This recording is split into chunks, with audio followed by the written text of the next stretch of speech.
If you're relatively new like me and very much struggling learning how to make a buck in Star Citizen, I have kind of an answer for you.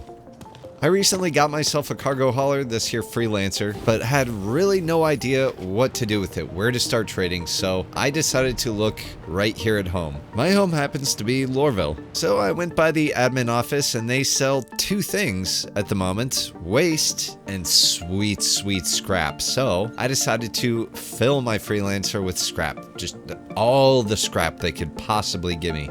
So, as usual, I leap before I look, and now I all of a sudden have a ship full of scrap that I don't really want in there anymore. I immediately regret my decision. There is, however, a really useful website if you don't know about it. It's called galug.co. I'll leave the link down in the description below. It is like the go-to place if you are ever in question about what to trade or where to trade it. A quick lookup of scrap, and I find that at the Hurston L5 admin office, you can actually go and sell it there for a razor thin profit margin, but if you're carrying enough of the stuff, profit is profit. So it's 66 units for 8,911 credits. Pretty doable when you're first starting out. What the hell is that? Which one of you maniacs keeps giving me money? I'm gonna find you, and when I do, it's not gonna be pretty because I'll probably crash into you when I'm trying to stop and say thanks. So think about that next time you want to be generous. Way to blow my whole premise that I'm some struggling player with problems. Anyway, it's time to get on the metro and go to the damn spaceport. Look at the detail on this dried up soda and goo. They have nailed the exact texture and pattern, the way it looks when there's just old crap on a bench somewhere. Anywhere you've been on a public metro or public seats or back in... It's that disgusting black stuff that builds up when a sticky substance meets crud. It is perfection. Look at, you can even see where there was probably an item laying here when some drunk spilled the rest of his piss-warm draft beer. It is too good. I have to sit on... Oh, you can't sit on the bench. These are just for looking at benches. But look at the crud. It's perfect. Anyway, you can kind of see the point I'm making. It's little things like that that are getting this game absolutely crucified. The most detailed chair you've ever seen, and you can sit in it... Fiscal year 2025. Pledge now. That was a joke. Please don't send the Sig Mafia after me.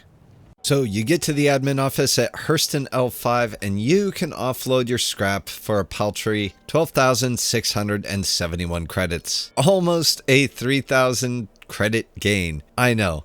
It's nothing, but it was the very first trade route I did by myself. I'm pretty proud of it. So there. What I'm trying to demonstrate is that there is a market for even some of the cheapest stuff out there in the universe. So if you're starting out and you have almost nothing, this is a thing that you can do. So I already covered the trading part of this, and in all honesty, the toughest part is running between Tiza Spaceport and the admin office on Lorville. And with that in mind, you can tell, no, this is not the most efficient use of your time if you're trying to make money in Star Citizen. This just happens to be an easy route that I found right in my own backyard. And that grind of just running back and forth and trading is just kind of the way trading is in Star Citizen. You gotta get in the right mindset if you want to enjoy it. And there are plenty of people who do thoroughly enjoy it and will give you some of the better routes to take. Don't believe me?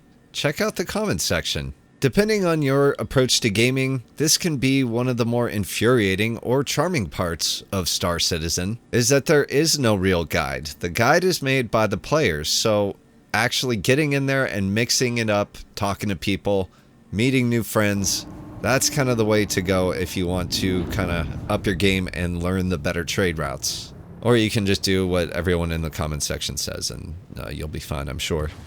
And speaking of player-made guides, you landed here. That means you dodged the ever more fantastical sounding and looking guides that my esteemed fellow YouTubers are putting out in our shameless bid to suck up the most of that sweet, sweet ad revenue. And because there is largely no official guidance put out about large portions of the game, you really gotta be careful that you don't step in the BS. Take for instance this video, 80k profit for 10 minutes work, on a 32-minute video where most of it is fast-forwarded running. Oh, and they also happen to be in a 4.6 million credit ship, or if you got $300-something laying around. You too could waste your time for that much money. It's nonsense. You know who you are. That is called a shot across the bow.